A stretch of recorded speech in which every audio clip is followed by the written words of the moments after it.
Tenang, proses. Anu nih tak pateni yo, anuku. Apa nih? Teleponku. Apa? Suarane motor karo angin krungu enggak? Tak apa-apa. Gak apa nih. Wes ya. Yo. Perkenalkan, nama saya Renaldi Pramudiawijaya dengan NIM 20051012 kelas 11A Prodi Manajemen. Saya di sini akan menjelaskan tentang artikel saya tentang koperasi simpan pinjam tunas mulia Kota Kediri dengan narasumber saya yang bernama Andrea Stefano. Assalamualaikum. Baik, saya akan memulai artikel ini. Ya, silakan.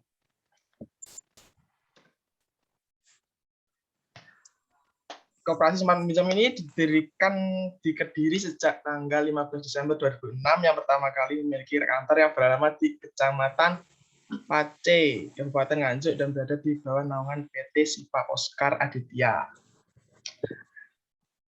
Di koperasi ini memiliki anggota wirausaha yang bergerak di bidang kuliner seperti ayam geprek Rizky, angkringan Bejo, warung kopi Angmo, rumah makan Surya.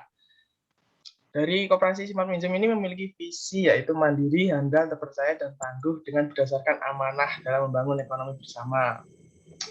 Beberapa bidang tersebut antara lain yang dimiliki koperasi tunas mulia simpan pinjam Kota Kediri adalah kolektor, unit simpanan dan deposito, unit pinjaman modal usaha, pembiayaan, dan kemitraan. Yang dihadapi permasalahan koperasi saat ini adalah karyawan yang dimiliki koperasi ini sangat sedikit dikarenakan penghasilan yang didapat dalam bekerja di sini belum mencukupi kebutuhan hidupnya. Oleh karena itu banyak karyawan yang resign dari koperasi ini. Padahal menurut narasumber saya Andrea Stefano, ini kinerja karyawan untuk koperasi sangat berpengaruh dalam perkembangan koperasi tunas mulia.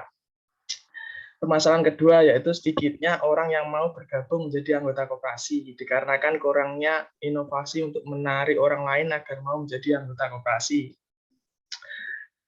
Selain itu, permasalahan ketiga yaitu koperasi tunas mulia masih mengalami ketertinggalan dari segi teknologi. Hal ini disebabkan oleh kurangnya dana untuk mencukupi kebutuhan koperasi. Dalam penerapan 7 prinsip koperasi, yang pertama adalah keanggotaan bersifat sukarela dan terbuka. Menjadi anggota koperasi tanpa adanya diskriminasi adalah salah satu prinsip koperasi. Selain itu, keanggotaan koperasi juga sukarela tanpa ada paksaan. Anggota koperasi boleh mengundurkan diri kapan saja sesuai ketentuan yang disepakati. Kedua, pengelolaan dilakukan secara demokrasi. Dalam koperasi ini, pengelolaan dilakukan secara demokrasi dan keputusan diambil secara musyawarah melalui rapat. Ketiga, yaitu pembagian SHU dilakukan secara adil sesuai dengan besarnya jasa usaha masing-masing anggota. Pembagian hasil usaha bukan berdasarkan modal yang tanam anggota, melainkan dilihat dari jasa dan kontribusi setiap anggota. 4, yaitu pemberian balas jasa yang terbatas terhadap modal. Pemberian balas jasa dalam anggota koperasi terbatas oleh besarnya modal yang tersedia. Kelima, yaitu kemandirian. Koperasi tunas mulia juga menjunjung tinggi prinsip kemandirian, artinya pelaksanaan koperasi dapat terdiri serta tidak dipengaruhi oleh kepentingan individu. 6, yaitu pendidikan perkoperasian. Koperasi tunas mulia melaksanakan juga prinsip pendidikan keperkoperasian. Hal ini bertujuan untuk memberi bekal dan kemampuan bagi para anggota koperasi tunas mulia. Yang ketujuh, yang terakhir dari penerapannya yaitu adalah kerjasama antar koperasi.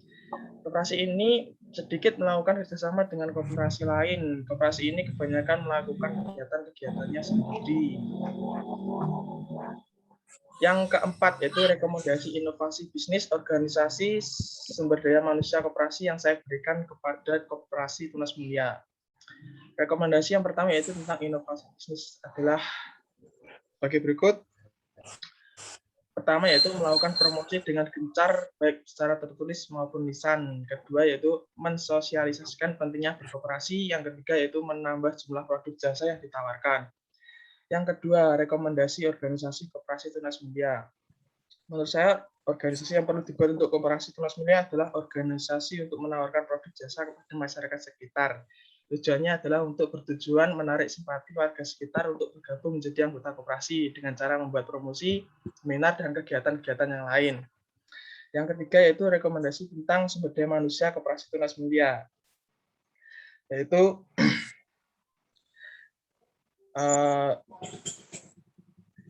koperasi tunas mulia harus memiliki sumber daya manusia yang bertanggung jawab atas pekerjaan yang dibebankan kepada karyawan agar koperasi tunas mulia bisa berjalan lancar dengan berkembang dengan baik.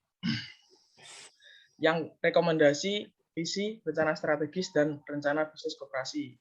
Pertama yaitu rekomendasi visi koperasi tunas mulia adalah rekomendasi visi yang cocok untuk koperasi tunas mulia adalah membuat promosi untuk menarik masyarakat sekitar agar berminat menjadi anggota koperasi.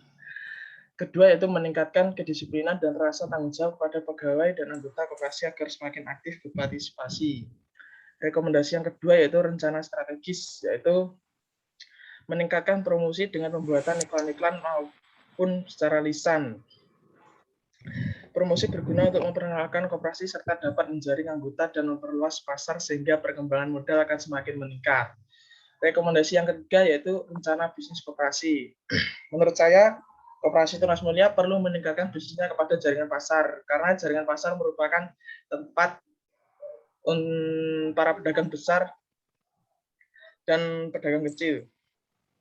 Hal ini perlu perluasan usaha dengan menjaring anggota dari berbagai sektor, yaitu ya seperti pedagang kecil dan pedagang besar yang ada di pasar. Karena menurut saya pasar terdiri dari semua pelanggan potensial yang memiliki kebutuhan dan keinginan tertentu yang sama. Sekian, terima kasih presentasi artikel yang saya berikan. Bagaimana pendapat narasumber saya, Andreas? Ya, saya setuju dengan artikel yang Renaldi buat. Waktu yang akan datang, saya akan mencoba rekomendasi yang diberikan kepada saya untuk koperasi ini. Terima kasih, Renaldi. Terima kasih atas pendapat yang Andreas berikan pada saya. Semoga koperasi tunas mulia bisa semakin maju. Sama-sama. Siap. Dari saya, wassalamualaikum warahmatullahi wabarakatuh. Waalaikumsalam warahmatullahi wabarakatuh.